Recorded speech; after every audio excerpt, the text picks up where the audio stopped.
Hey,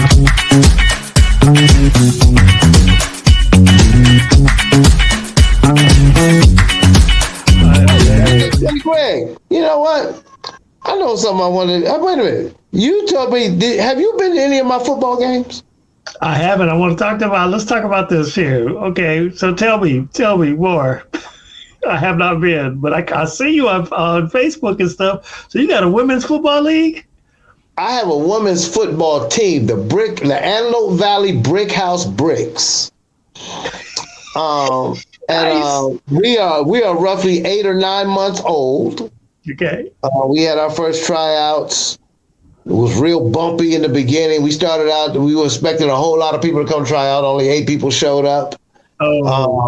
We had a Super Bowl exhibition yanked right out from under us at the last minute. We couldn't go to our exhibition game in the beginning of the season in, I think it was March, in Mexico. We were supposed to play the Mexican champs, and we couldn't go because of all that kidnapping and stuff that was going on down there in Mexico. At the last minute, right before our season started, our funding for the season was rejected. We lost our funding. Wow. I mean, it's been a bumpy road. But, and then to top it off, our very first game, season opener, we had to travel to Houston to play the Houston Power, the number 1 seed team in the league, in our division. I mean in our conference. And we only went down there with, we only had 12 girls. We went. Everybody knows anything about football. You got to have 11. We only had 12. Wow. It was hot, humid, and it was a chore. And we lost that game 24-0. Wow. So now what is this? Is tackle football? Wait, hold on. Ever since then, we've been on a 5-game winning streak.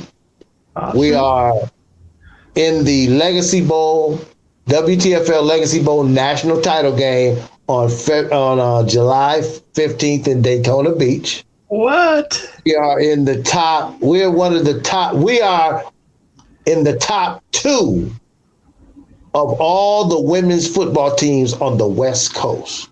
Wow. We're either number 1 or number 2. And we're only roughly 8 or 9 months old. Nice. Wow. Isn't that something? Okay. So now what kind of offense you running there? We run an unconventional offense. The best coaches will take what they have and adjust their schemes to what their personnel is. And we have running backs, we have speed, we have toughness, we have agility. We're really a mobile football team. So he adjusts. Coach Manning. He uses his weapons well. He's got so many of them. When you have 5 linemen, and then you have 6 players that are eligible to receive the ball. He uses all 6 of them. Nice. Wow. All 6. Now, what's the age group of the women that are playing tackle football? It's grown women's, not lingerie football. It's regular full contact helmet, shoulder pads, will knock the snot out of your nose football. And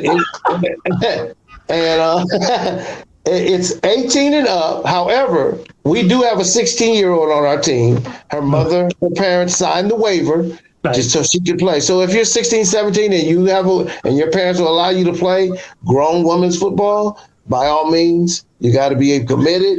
These girls, see, it's still a pay to play football. Women is still pay to play. They're not getting salaries yet.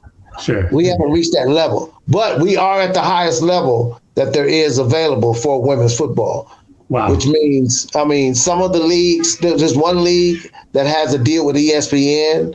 Our league has we're going to be the first league in women's football to have international members. We're getting a team from Canada and a team from Mexico will be in our league next year. Wow. So we're in the international league.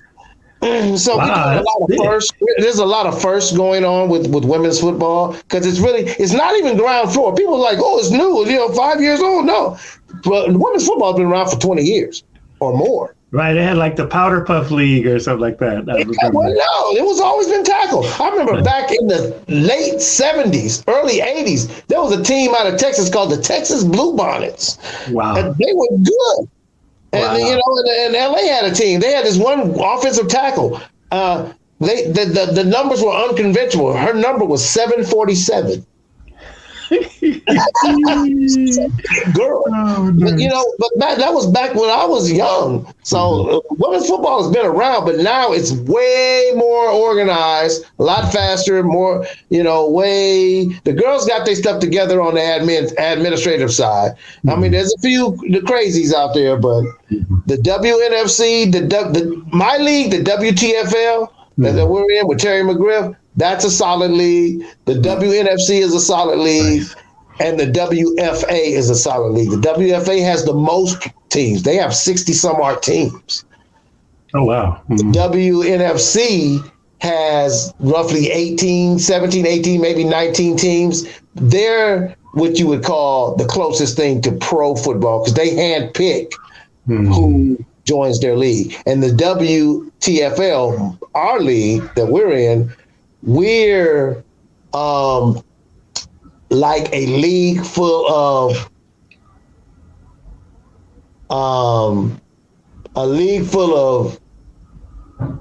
dang, how do you put it?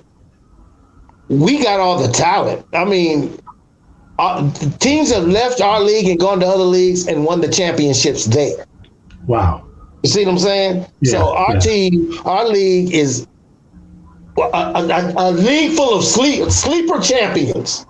Championship sleepers, a whole league full of them. Wow. Any one of the teams can come out of the WTFL and dominate another league. Wow. Any one of our teams. Yeah. Let me ask you this, I like to watch the WNBA, right? And I heard what'd you say? Uh-oh. Matter of fact, hold on. This is the commissioner of our league. Hold on. Okay. Mm-hmm.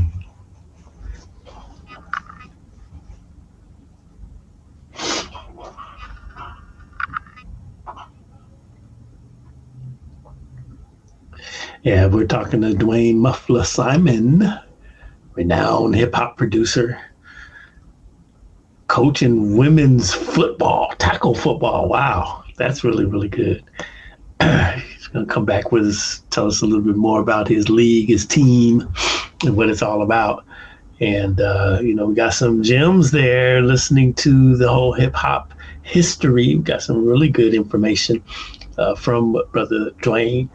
A lot of people out there talking about the 50 years of hip hop and the history, but we're going to give it to you because we was there. All right, women's tackle football. Tell me. Can you hear me? I can hear you. Yeah. Okay. Wait. That was my commissioner, Greg. His name is Terry McGriff.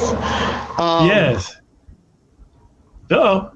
Well, it looks like we lost him here real quick. I think he might have been trying to plug us in with Terry McGriff, who's the commissioner of Women's Tackle Football League. Wow.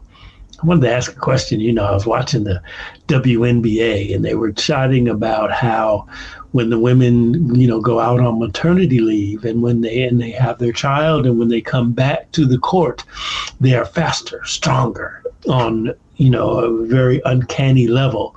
And they said there wasn't any data that could support that claim, but it is spoken legend among the players that when they come back from having a child, they just seem to be stronger, faster, and,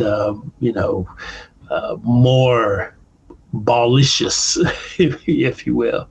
That's what's going on there.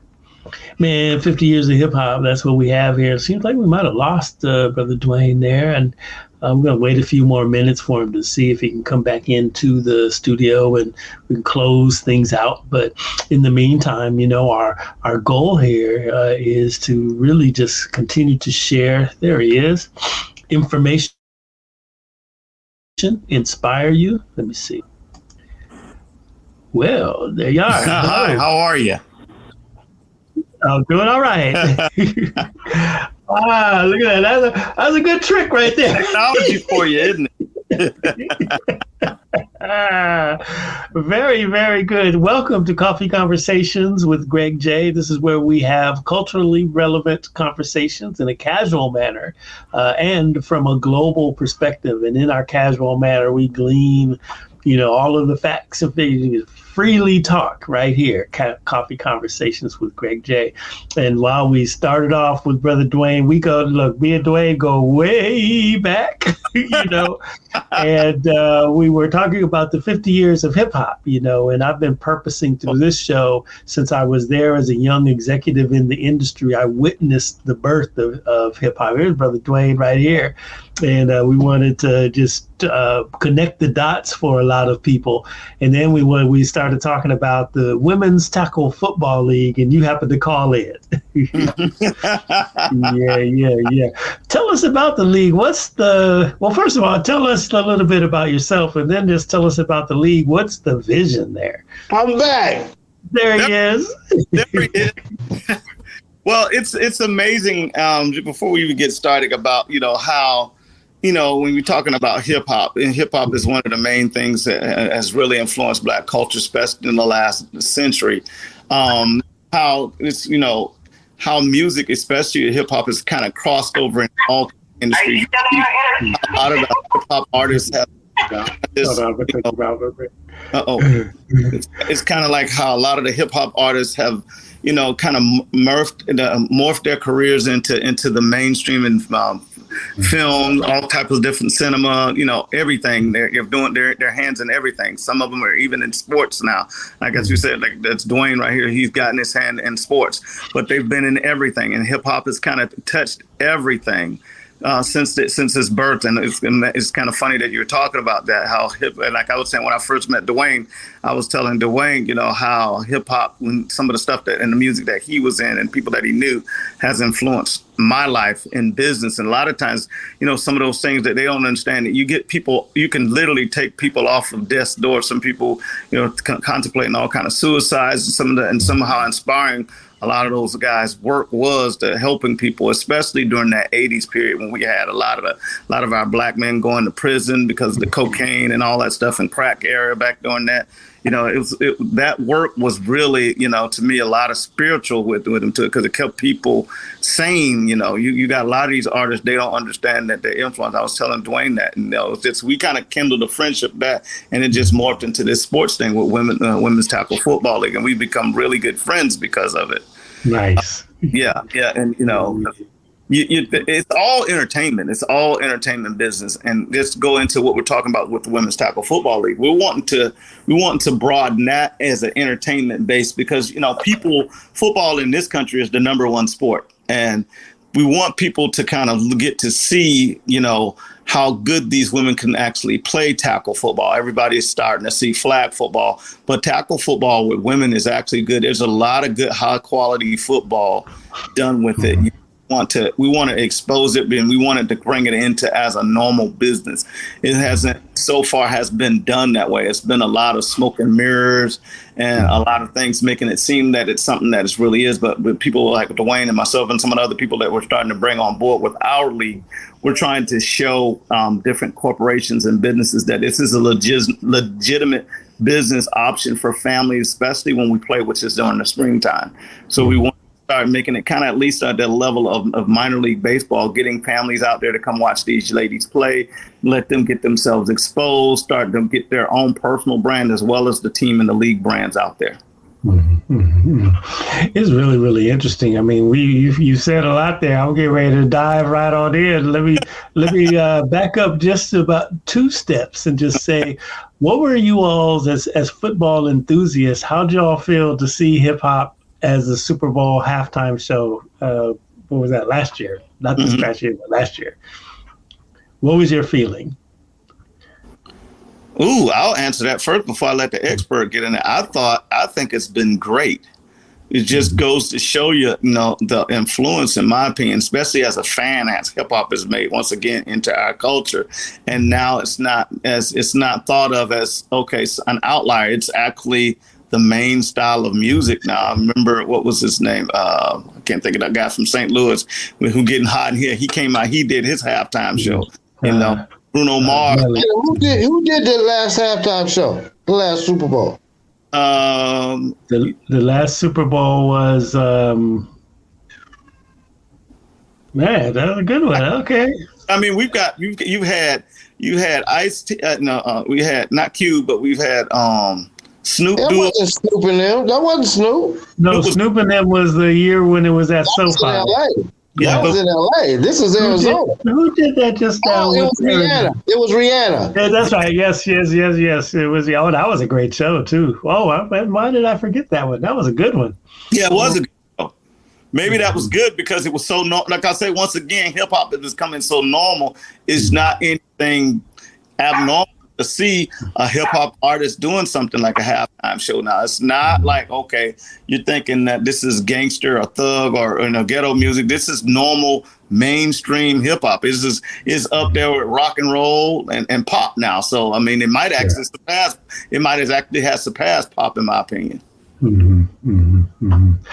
All right. Well, back to the tackle football there. I mean, as I was listening to Dwayne before he came on to describe it, I was really amazed. This is a national thing. You guys are playing like these are road teams, traveling teams. Teams all the way across the country, from as far as Connecticut all the way to right here in Antelope Valley, California. That's how far. The Northeast all the way down to the Pacific and Southern Pacific of United States. And then we got a team in the Bay Area, Sacramento.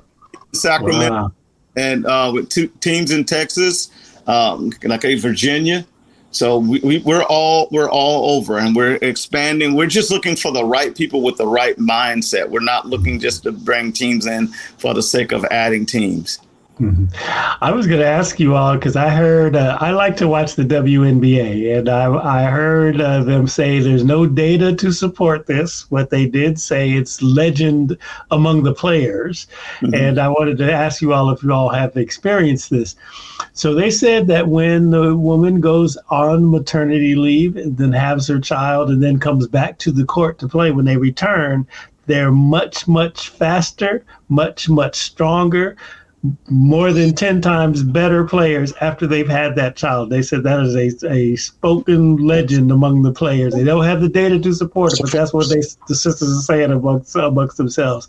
In football, do you see the same? I can tell you, for me, I have not seen where we had a lady come back because of the way our season is.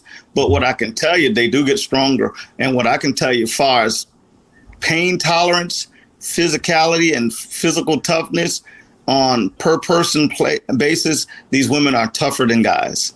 Wow. We literally had to back off the field with torn ligaments. They're playing with literally their ligaments are torn in their knee and they're still playing. Oh, I can deal with the pain. It's not a big deal. What do you mean?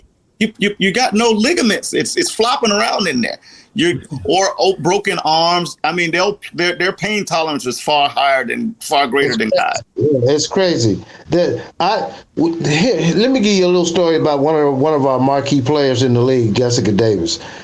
When we first had tryouts last year, she had just had a baby. Her baby wasn't even walking yet when she tried out. She's 5'10", 5'11". She was 200 and roughly 10 pounds. She was well overweight because she's an athlete, but like I said, she just had a baby. But she ran the 40-yard dash in 4.9. Now, a woman that just had a baby, so out of shape, because if you know her in shape, she's roughly 170 pounds, ready to run. She's a sprinter, but she was well overweight, but she was still running at 4.9 40. That was and out of shape, just coming off the couch, Wow. So, these girls, they don't. See, the thing with women's football, the hardest part of recruiting is to get them to understand that you don't know it. I can't play football. You don't even know. How do you know?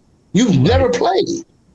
How do you know? We have 2 girls that are on the All-Star team that were named to the All-Star team that never played. They said, Coach, I can't play. I said, you never played before. They're rookies. And they never played, and they are on the All-Star team. Wow. They had no idea. So there's a lot of girls out there that are just sitting around saying, I can't play. No, you don't know. You don't know.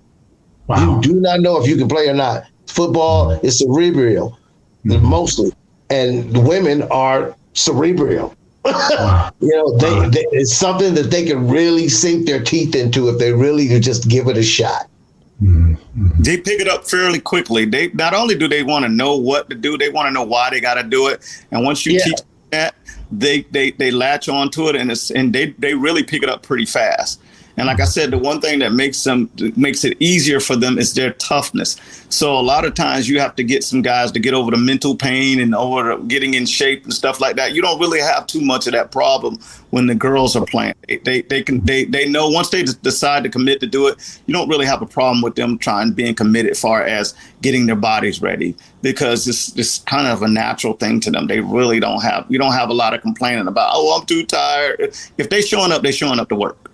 Wow. Yeah, and on top of that, it's pay to play. These girls, the fees for the guys to play this level of football, which is semi-pro football, their fees range from $100, no more than $350 at the most. That's the highest I've seen out here in California. These girls pay upwards of $1,500 to play.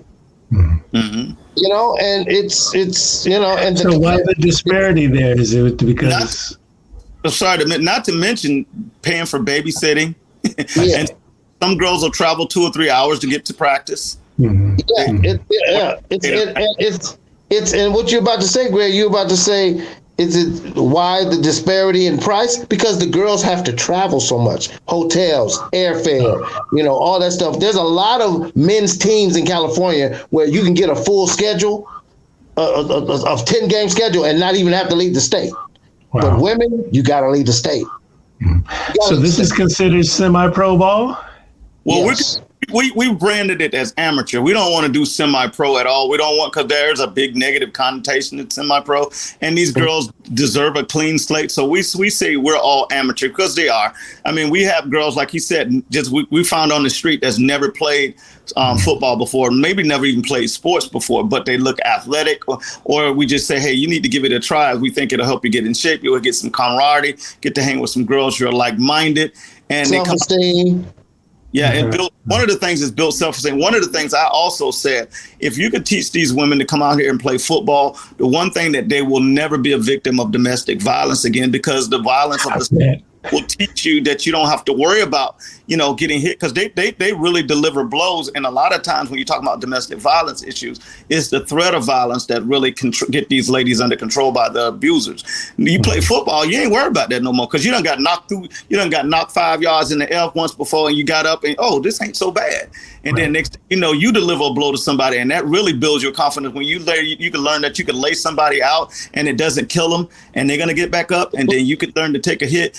The threat of being somebody wanting to fight you or hurt you now is out the window. You don't have those issues anymore. Yeah, football. There's a saying that the Raiders. Well, I used to work for the Raiders, and Morris Bradshaw had it on his chalkboard. He said, "Football does not build your character; it reveals your character." Mm-hmm. Yep. Yeah. Wow. That's powerful, powerful stuff. All right, well, women's tackle football, look at that. All the connections to hip-hop music there. I'm seeing you all are doing women's tackle football. Snoop Dogg's got his football league. I'm meeting more and more parents that are sending their young people through a football league. And I recently learned that Snoop has a league for autistic children. Really? Yes, I just learned that one. I was like, wow, over in Compton. So that's pretty big, You see this give back to, what is it? What is the common thread between football and hip hop? Because it's a team sport. Okay. It's a team sport. It's the greatest team sport in the world. Football, you have to have the most players doing the same thing, all on the same page in any sport. What, soccer, how many people out there? What, 9, 10? Something like that? Yes. Rugby, it's the same thing. You know, you got to be on the same page with football. Mm-hmm. You know, you can't have 10 on 11. 11 people have to be on the same page. It's the greatest team sport in the world. I'm glad you mentioned soccer because we're global here, and I will tell you this story, right? So I make many trips to Africa, and brothers, we're gonna have to get you on one of our trips here, to go with us over to the continent. I want to go to Ghana and South Africa. Yeah, so I was in both of those nations. So this story, I was in South Africa, but it was during the time of the NCAA basketball tournament. So I go down to the bar. I want to see the Sweet 16, and I tell the guy to change it to the Sweet 16, and he looked at me like I was out of my mind, So I said, wait, I'm in a nation full of brothers. Y'all like watching basketball? And the dude says, no. And I said, what do you want? What do you watch? He goes, soccer. We call it football, and it was very, very interesting. I mean, it's a big religion, soccer. And, what is since you guys are sports enthusiasts, do you see the rise of soccer also coming in our community? Because up until now, not so much, right? Oh, no, you crazy, Greg. Soccer is huge here. Yeah, especially at the youth level. And, maybe when you get in high school, maybe it starts waning when you start talking about professional because we are so far behind the other nations. Yes. But there's soccer fields, especially youth soccer fields, any city and any county, USA, you're going to find people playing soccer. It's just it wanes as they get older because the competition at the world level is so stiff. I mean, here in Jacksonville, the Jaguars owner, Shad Khan, has a team in England that's plays soccer, and they're constantly going up and down to the higher and lower levels because of the competition. I mean, it's the number 2 sport on the planet behind. Most people don't know what cricket is, but the most popular sport on the planet is cricket. And then soccer is number 2. But man, soccer is still huge here in the United States. It's just it wanes when you start talking about when you get to the elite level and the professional level, because we still have so far to catch up. Our women are doing a pretty good. Mm-hmm. Yeah, the women's sports, they're right there. Wait, here's the thing. USA, Canada, and they was doing a shootout at the end. I forgot what that was. I don't know if that was a world championships or what. Go ahead, Muff, man. Yeah, but if you want to talk about growth, girls flag football, that's the next big thing. Wow. Girls flag football right now. The NFL is getting behind flag, not just football. They're getting behind women's football, but more specifically, flag. Mm-hmm. Yes. They don't want to. The NFL is not going to jump right in to tackle football. We on our own for a minute. Yeah, we have to prove ourselves with the tackle. What the flag? We got to prove ourselves with the tackle, but flag is proving itself. It's ready to go, and the NFL is getting all over it. In here in the Southeast, Florida, Georgia, South Carolina, and Alabama, right now, I know for facts the girls play for our state championships in high school, and there are 6 colleges here in the state of Florida that gives full scholarships for girls to play college flag football. Yeah, that's how big. That's how big that's growing. Yeah, those are my I'm supporting all flag football because I'm trying to snatch them girls up right out of high school.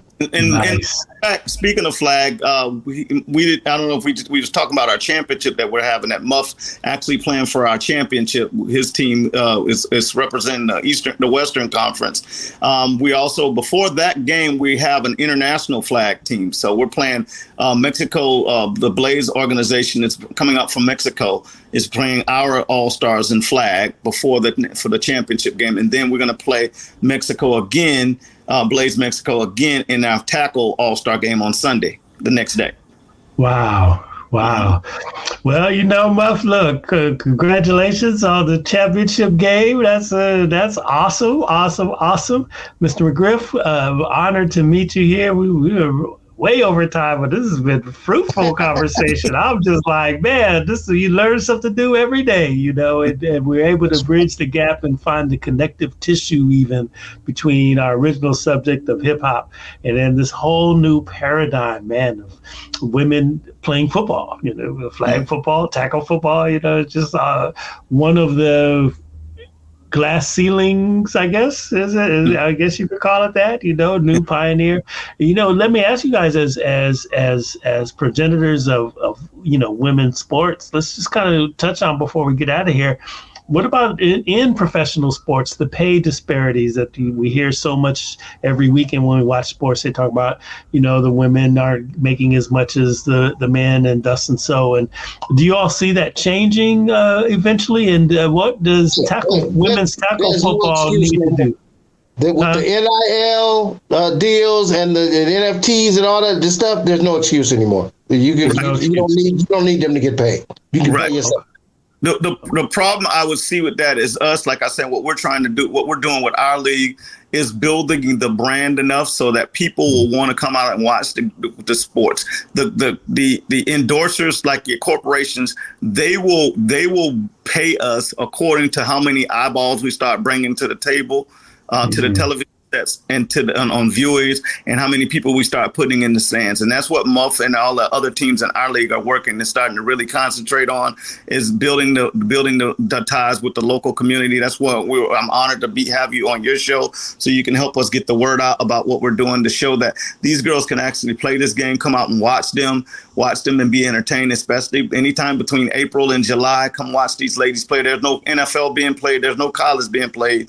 Come watch these girls play. Come start following these ladies, because they can play the game, and you'll really enjoy yourself. We also, just not to be remiss, for everybody, that the game will be televised on the SVTV network. On starting kickoff will be at 6 p.m. Eastern time this Saturday, and then noon on Sunday the 16th. You'll see the first international All-Star game between Blaze Mexico and the Women's Tackle Football League All-Stars.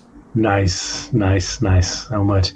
All right, guys, any last words? And then drop me your contact details so we can share with the people to let them know how to get a hold of you. With Brickhouse Bricks, AV Brickhouse Bricks football. You can get us on Instagram. You can get us on Facebook, Brickhouse Bricks Women's Football LLC, or Brickhouse Bricks Women's Pro Football.com. I know my commissioner hates that pro part, but that wasn't my fault. The person that did it, that wasn't my fault. I can't fix that right now, so we'll fix that later. But it's Brickhouse Bricks Women's Pro Football.com, our website. All right, we'll put that all in the chat there. Man, women's tackle football, hip hop music. Yep. Oh, yeah. Hip hop is everywhere, Coach. Hip hop is everywhere. Thank you for having us. And our website, and we are the Women's Tackle Football League on Facebook and all of our social media, as well as the website is thewtfl.com. And thank you for having me. Yes. Thank you. Y'all can get this Coffee Conversations with Greg J across all of our Facebook platforms. Just put it in there, Coffee Conversations with Greg J. We're on Instagram. Where else are we? We are repurposing the audio. Put that out as an audio-only podcast. You can get it wherever you get your favorite podcast. Spreaker, Apple, iHeart, Google, Amazon. Just put it in there. Coffee Conversations with Greg J. And, of course, on our website, Beach City Radio, beachcityradio.com. Thank you all for coming here, and thank you all for listening. Remember, love one another. Love one another. Love one another. Peace and blessings.